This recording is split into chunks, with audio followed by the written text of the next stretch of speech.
স্বাগত সংবাদ যুগে দিনের প্রধান সংবাদ এবং তার বিস্তারিত নিয়ে আপনাদের সঙ্গে আছে আমি রাকিব হাসান। চলুন শুরুতে জেনে নিই কি থাকছে আজকের সংবাদ যুগে। বিভিন্ন সংবাদ মাধ্যম এবং সাংস্কৃতিক প্রতিষ্ঠানে যে হামলা দেখেছি সেই হামলাগুলো পূর্ব পরিকল্পিত। রাজনৈতিক দলগুলোকে দেশের সকল জনসাধারণকে সামনে এগিয়ে এসে যে দঙ্গলবাজির চেষ্টা চলছে সেটার বিরুদ্ধে রুখে দাঁড়াতে হবে। দেশে গণতন্ত্রের স্বপ্ন দেখেছিলেন হাতির মতো আর অসংখ্য মানুষ জীবন দিয়েছেন এর জন্য নয়।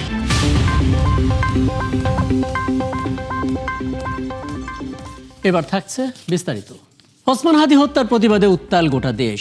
রাজপথে বিক্ষোভ, অগ্নিসংযোগ। জুলাই অভ্যুত্থানের মুখ্য যে নেতা তাদের মধ্যে একজন এবং ইনকিলাব মঞ্চের মুখপাত্র শরীয়হ ওসমান হাদির যে মৃত্যুর ঘটনা, সেখানে ক্ষোভে ফেটে পড়েছে গোটা দেশ। এবং এখনকার যে বাস্তবতা, সামনের দিনে যা অপেক্ষা করছে, সবটা নিয়ে আলাপ করতে চাই। আমাদের সঙ্গে আছেন রাজনৈতিক বিশ্লেষক অধ্যাপক ডক্টর মোহাম্মদ তৌফিকুল ইসলাম মিথিল এবং আছেন ওসমান হাদির সহযোদ্ধা গণ অধিকার পরিষদের সাধারণ সম্পাদক রাশেদ খান। আপনার দুজনকে স্বাগত জানাচ্ছি, অনেক ধন্যবাদ জানাচ্ছি আমাকে সময়টা দেওয়ার জন্য। রাশেদ খান, আপনাকে দিয়ে আলাপটা শুরু করি। প্রথমত, জুলাইয়ে যখন মাঠে আপনারা ছিলেন তখন প্রত্যেকটা মানুষ আসলে একটা সমৃদ্ধশালী শান্তিপূর্ণ একটা বাংলাদেশের স্বপ্ন দেখেছিল, যেখানে সবাই মত প্রকাশ করতে পারবে এবং সবাই আসলে সেই বৈষম্যহীন মানবিক মর্যাদা নিয়ে থাকবে। সেই স্বপ্ন দেখে তো আপনারা সে মাঠে ছিলেন। ওসমান হাদি সেই স্বপ্নদ্রষ্টাদের একজন এবং আমরা 32 বছরের তরুণকে হারিয়ে ফেললাম চোখের সামনে দিবালোকে। আমরা এই পরবর্তীতে জুলাই যোদ্ধা কতটা নিরাপত্তাহীনতায় আছে সেটা নিয়ে পরে আলাপ করব। তার আগে একটু বলবেন, মানে আমরা শোকে স্তব্ধ ছিলাম, শোকটাকে শক্তিতে পরিণত করতে চাচ্ছিলাম, কিন্তু তার মাঝখান থেকে আমরা দেখতে পেলাম কিছু অগ্নিসংযোগের ঘটনা। আপনি রাজনীতিবিদ একজন এবং মাঠের খবর আপনি খুব ভালো মতো জানেন। আপনার কি মনে হচ্ছে এই অগ্নিসংযোগের নেপথ্যে আসলে কারা? ধন্যবাদ। আমাদের শহীদ ওসমান হাদির প্রতি শ্রদ্ধা জানাচ্ছি। আল্লাহর কাছে দোয়া করি আল্লাহ যেন তাকে বেহেশত নসিব করেন। দেখেন, আমি অত্যন্ত ব্যথিত হয়েছি। শহীদ ওসমান হাদিকে কেন্দ্র করে এক ধরনের অপরাজনীতি শুরু হয়েছে। আমার প্রশ্ন হলো, এই অপরাজনীতি, এই লাশের রাজনীতি কারা শুরু করলো? আমরা যারা গণ অভ্যুত্থানের শক্তি রয়েছি, আমরা সবসময় বলে আসছি গণ অভ্যুত্থানের পরে বাংলাদেশকে কিভাবে নিয়মতান্ত্রিকভাবে গণতান্ত্রিক উপায়ে পরিচালিত করা যায়, আমাদের সবাইকে সেই পথে হাঁটতে হবে। কিন্তু একটি ঘটনা ঘটলে আমরা দেখি একটি মহল তারা ওত পেতে বসে থাকে কিভাবে ওই ঘটনাকে পুঁজি করে ফায়দা লুটা যায়। এবং সেটি আমরা আবারও দেখলাম আমাদের ভাই শহীদ ওসমান হাদির এই হত্যাকাণ্ডের ঘটনাকে কেন্দ্র করে। বাংলাদেশের দুটি গণমাধ্যম, সেই গণমাধ্যমের কার্যালয়ে হামলা, ভাঙচুর এবং অগ্নিসংযোগের ঘটনা ঘটেছে। সেখানে অসংখ্য সাংবাদিক ছিল। আমি যতটুকু জানতে পেরেছি, এই সাংবাদিকরা তারা বাঁচার জন্য আকুতি করছিল, চিৎকার করছিল। যেভাবে অগ্নিসংযোগের ঘটনা ঘটলো, এখানেও তো কয়েকজন ওসমান হাদির মতন শহীদ হতে পারতেন, এরকম ঘটনা তো ঘটতে পারতো। তো যাই হোক, আল্লাহ তাদেরকে সেভ করেছে। কিন্তু যেভাবে এই প্রতিষ্ঠানের যেভাবে কম্পিউটার সহ অন্যান্য যন্ত্রপাতি এবং গুরুত্বপূর্ণ যে দলিল সেগুলো পুড়িয়ে দেওয়া হয়েছে, এটি আমার কাছে মনে হয় যে নির্বাচন বানচালের একটি চক্রান্ত। আগামী ফেব্রুয়ারি মাসে যে নির্বাচন হবে, বাংলাদেশের জনগণ নির্বাচনের জন্য মুখিয়ে আছে, কিন্তু এই নির্বাচনকে বানচাল করার জন্য নানান ধরনের চক্রান্ত শুরু হয়েছে, যার একটি ওসমান হাদিকে হত্যা করা। এবং আমরা তারপরে দেখলাম যে এভাবে পত্রিকা অফিসে আগুন দেওয়া, এছাড়া ছায়ানটে সেখানে আগুন দেওয়া হয়েছে। একটু আগে দেখলাম যে আর একটা প্রতিষ্ঠানে আগুন দেওয়া হয়েছে। এই যে বিভিন্ন জায়গায় যে আগুনের খেলা, এই খেলা তো শেখ হাসিনা করতো। আমার কথা হলো যে এই খেলা এখন বর্তমানে কারা শুরু করেছে? আমি দেখলাম যে আইন শৃঙ্খলা বাহিনীর সদস্যরা দাঁড়িয়ে আছে, তারা হা করে দেখছে, কিচ্ছু করার নাই। আমি অন্যান্য গুরুত্বপূর্ণ সরকারের ব্যক্তিবর্গের সাথে কথা বলেছি, তারা আমাকে বলছেন যদি সেখানে আইন শৃঙ্খলা বাহিনী অ্যাকশনে যেত, সেক্ষেত্রে আর একটি সংঘর্ষ শুরু হতো এবং খুবই পরিস্থিতি ট্যাকেল দেওয়া যেত না। তারা এই ধরনের কথাবার্তা বলছে। তো এইভাবে তো একটি রাষ্ট্র চলতে পারে না। যে স্বরাষ্ট্র উপদেষ্টাকে দায়িত্ব দেওয়া হয়েছে, তিনি আইন শৃঙ্খলা পরিস্থিতি কোনোভাবে নিয়ন্ত্রণ করতে পারছেন না। আমরা দেখলাম যে আমাদের ভাই ওসমান হাদি, তার জীবন দিতে হলো। আমরাও তো প্রার্থী, আমার নির্বাচনী আসন ঝিনাইদহ 2, আমি প্রতিনিয়ত সেখানে যাচ্ছি। আজকে সকালে সেখান থেকে এসেছি। আমাদের ভাই উসমান হাদি তার জানাজায় অংশ নিব এবং একই সাথে আরো একটি গুরুত্বপূর্ণ কাজ ছিল। তো দেখেন আজকে সারা দেশের মানুষ যেখানে শোকাহত, যেখানে উসমান হাদির এই ঘটনাকে শোককে আমরা শক্তিতে আমরা রূপান্তরিত করতে চাই, সেখানে এই ধরনের একটি অঘটন ঘটলো, এই ধরনের কর্মযজ্ঞ ঘটলো। এটি বাংলাদেশের জনগণের জন্য, গণতন্ত্রের জন্য, নির্বাচনের জন্য অশনি সংকেত। আমার কাছে মনে হয় সরকারের একটি মহল এই ঘটনার সাথে জড়িত। বাংলাদেশে যে সকল মব ভায়োলেন্স ঘটছে এর পিছনে সরকারের একটি মহল জড়িত, যারা নির্বাচন চায় না। আপনি দেখেছেন যে ময়মনসিংহে আরেকটি ঘটনা ঘটেছে। হ্যাঁ, এখানে আমরা শুনেছি। জি। জনাব রাশেদ খান, আপনাকে ধন্যবাদ জানাচ্ছি এই অর্থে যে আসলে সবাই এই বিষয়টি নিয়ে কথা আমি বলতে 30 সেকেন্ডে শেষ করি, ময়মনসিংহের ঘটনাটা একটু শেষ করি। সংক্ষেপে দেখেন, বলবেন, কারণ আমি নিরাপত্তা ইস্যুটা নিয়ে কথা বলতে চাই খুব সংক্ষেপে। জি, জি। ময়মনসিংহে যে ধরনের ঘটনা ঘটেছে, একজন হিন্দু যুবককে যেভাবে পিটিয়ে হত্যার পরে গাছে ঝুলিয়ে তাকে পুড়িয়ে দেওয়া হয়েছে, হ্যাঁ আমি ধরে নিলাম যে তিনি অপরাধ করেছেন, কিন্তু আইন আদালতের মাধ্যমে তার বিচার হবে। কিন্তু এইভাবে মানুষকে গণপিটুনি দিয়ে হত্যা করা, এরপরে পুড়িয়ে দেওয়া লাশ, এটা বাংলাদেশের কোনোভাবেই একটি গণতান্ত্রিক এবং সভ্য রাষ্ট্রে এটি হতে পারে না। বাংলাদেশে যা কিছু শুরু হয়েছে এর দায় সরকারকে নিতে হবে, ডক্টর মোহাম্মদ ইউনূসকে নিতে হবে, স্বরাষ্ট্র উপদেষ্টাকে নিতে হবে। আমরা মনে করি স্বরাষ্ট্র উপদেষ্টাকে যদি স্বপদে বহাল রেখে এই সরকার নির্বাচন করতে চায়, কোনোভাবে সুষ্ঠু নির্বাচন করতে পারবে না। সুতরাং এই মুহূর্তে উসমান হাদির ঘটনার পরে এই স্বরাষ্ট্র উপদেষ্টা কিভাবে এই পদে থাকে সেটি নিয়ে প্রশ্ন করে আমার বক্তব্য শেষ করছি। একদম, আপনার বক্তব্য খুবই স্পষ্ট। অধ্যাপক তৌফিকুল ইসলাম মিথিল, আপনার মতামত একটু জানতে চাই। মানে অগ্নিসংযোগের যে গল্পটা, সেটা গেল 15 বছর ধরেই তো আমরা দেখেছি। এখন একটা নতুন রাজনৈতিক বন্দোবস্ত হওয়ার কথা ছিল, এখন আমরা সেই নতুন জিনিসটাই দেখতে পাচ্ছি। পুরনো জিনিসটাই ফিরে আসছে নতুনভাবে, মব ভায়োলেন্স থেকে শুরু করে একের পর এক অগ্নিসংযোগ। একটা ঘটনা ঘটলে কোনো একটা দিক থেকে তৃতীয় পক্ষ এসে ঘটনার সাবজেক্টটা চেঞ্জ করে দিয়ে নতুন একটা ন্যারেটিভ তৈরি করে দেয়। মানে আপনি আসলে কি দেখছেন? রাজনীতি আমরা যেটা স্বপ্ন দেখছি সেটা আসলে কতটা কঠিন হয়ে যাচ্ছে? ধন্যবাদ আপনাকে এবং ধন্যবাদ সম্মানিত সহ আলোচককে। আমি প্রথমেই শ্রদ্ধা ভরে স্মরণ করছি যে মহান আল্লাহ যেন শরীফ ওসমান হাদিকে বেহেশতের সর্বোচ্চ মোকাম দান করেন, আমিন। এবং পাশাপাশি ওনার পরিবারের যেন এই সুখ সইবার ক্ষমতা দান করেন। আসলে দেখেন, গতকাল থেকেই আমরা সবাই, যারা আমজনতা, ছাত্র শিক্ষক থেকে শুরু করে সবাই কিন্তু বারবার ওসমান হাদির কথাই চিন্তা করছি। কারণ এমন কিছু মেধাবী নেতৃত্ব সবসময় আসে না। আমরা দেখেছি 1800 শতাব্দীতে মীর নিসার আলী তিতুমির, তার পরবর্তীতে দেখেছি শতাব্দীতে আবু সাইদ এবং শরীফ ওসমান হাদির মতো এই মেধাবী নেতৃত্ব এসেছিল।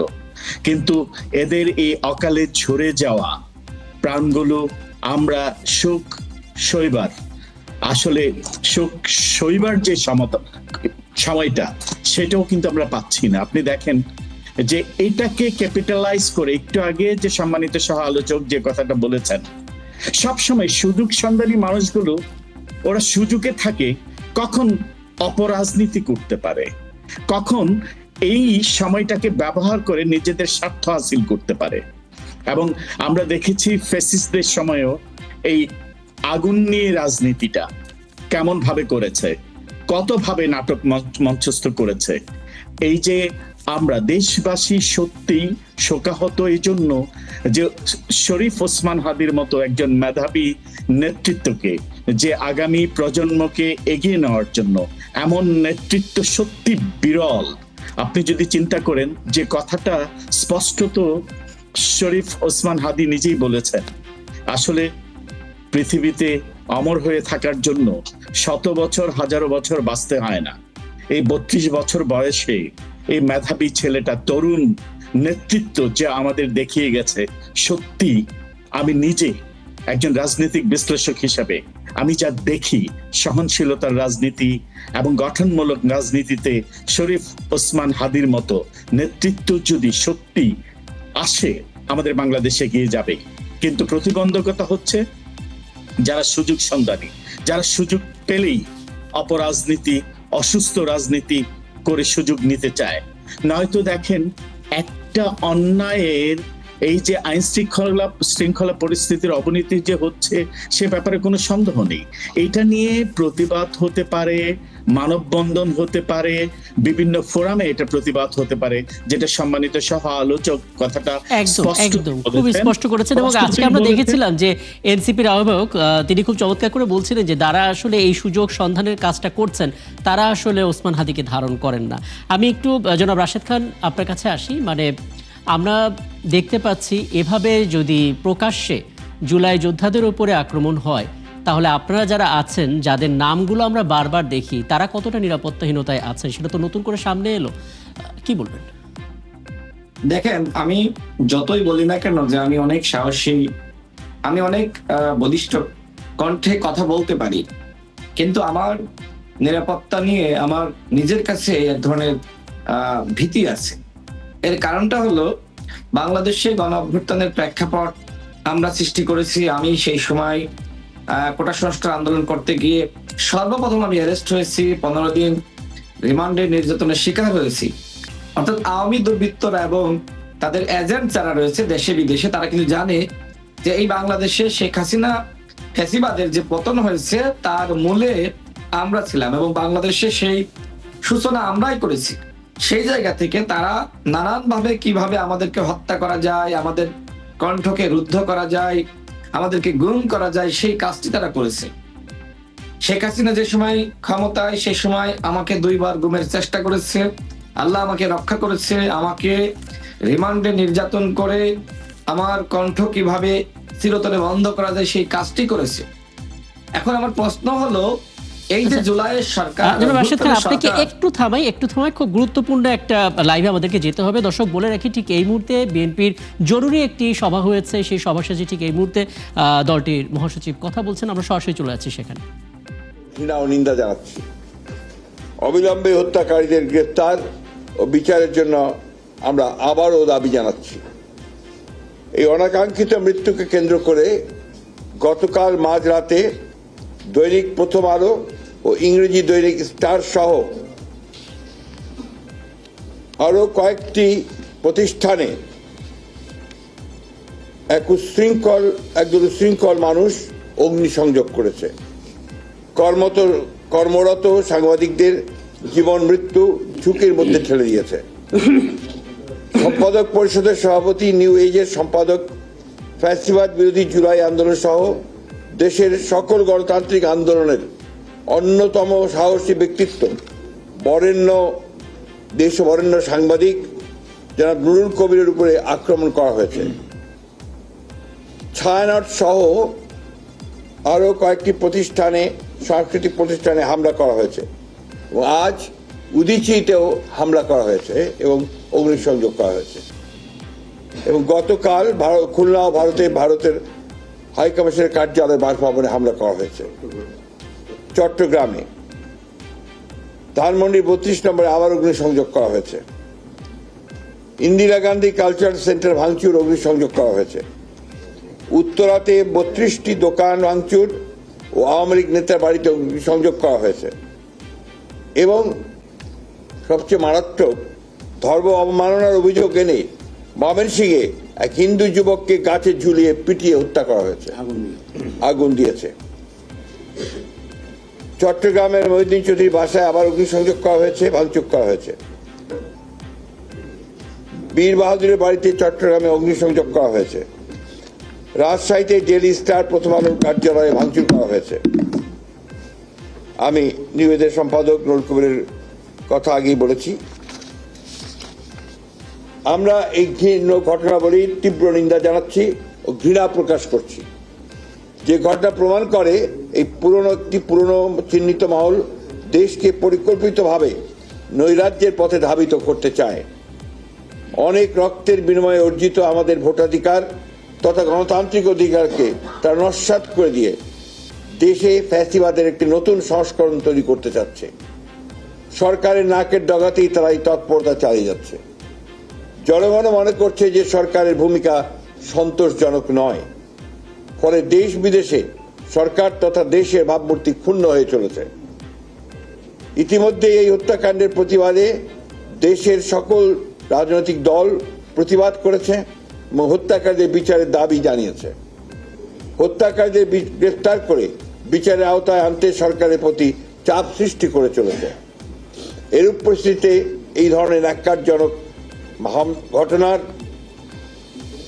হামলার আমরা জাতীয় সংসদ নির্বাচন তথা গণতান্ত্রিক উত্তরণের প্রক্রিয়াকে অনিশ্চিত করার ষড়যন্ত্র বলেই আমরা মনে করছি। শান্তিকামী গণতান্ত্রিকামী দেশবাসীর পক্ষ থেকে এই ঘৃণ্য ষড়যন্ত্রকারীদের আমরা হুঁশিয়ার করে দিতে চাই, এত রক্তের বিনিময়ে অর্জিত আমাদের দেশকে আমরা ধ্বংস করতে দিতে পারি না। এই অপশক্তিকে ঐক্যবদ্ধভাবে রুখে দিতে হবে। এই ষড়যন্ত্র প্রতিহত করতে নৈরাজ্য বিরোধী সকল রাজনৈতিক সামাজিক শক্তির আজ ঐক্যবদ্ধ হওয়ার কোনো বিকল্প নাই। যে ঐক্যের মাধ্যমে আমরা ফ্যাসিবাদের পতন ঘটিয়েছি এবং অন্তর্বর্তীকালীন সরকার ও জাতীয় নির্বাচন আদায় করেছি, তারই ধারাবাহিকতাতে আমরা সকল দেশপ্রেমিক শক্তিকে আজ আবারও ঐক্যবদ্ধ হওয়ার আহ্বান জানাচ্ছি। ধন্যবাদ। বিএনপি গুলশান কার্যালয়ে আমরা এতক্ষণ ছিলাম এবং খুব জরুরি একটা সভা হয়েছে সেখানে। সেই সভা শেষে আসলে দলটির মহাসচিব কথা বলছিলেন এবং নিশ্চয়ই পরবর্তী সংযোগে এই বিষয়ে আরও বিস্তারিত থাকবে। জনাব রাশেদ খান, আমি আসলে খুবই দুঃখ প্রকাশ করছি এই অর্থে যে আমার হাতে সময়টা একদমই নেই, কিন্তু আপনি যে কথাটা দিয়ে শুরু করেছিলেন সেই কথাটাও আমরা মির্জা ফখরুল ইসলাম আলমগীরের কণ্ঠে শুনতে পারলাম যে নির্বাচন পেছনে একটা ষড়যন্ত্র অংশ হিসেবে এরকম মব জাস্টিস চলছে। অনেক ধন্যবাদ আপনি দুজনকে আমাকে সময়টা দেওয়ার জন্য। দর্শক, আমাদের সঙ্গে ছিলেন এতক্ষণ রাজনৈতিক বিশ্লেষক অধ্যাপক ডক্টর মোহাম্মদ তৌফিকুল ইসলাম মিথিল এবং ওসমান হাদির সহযোদ্ধা গণ অধিকার পরিষদের সাধারণ সম্পাদক রাশেদ খান। এবং এই ছিল আজকের সংবাদযোগে। আগামীকাল ঠিক রাত 10টায় আবার দেখা হবে নতুন কোনো বিষয় এবং তার বিশ্লেষণ নিয়ে। থাকুন ৭১-এর সাথে।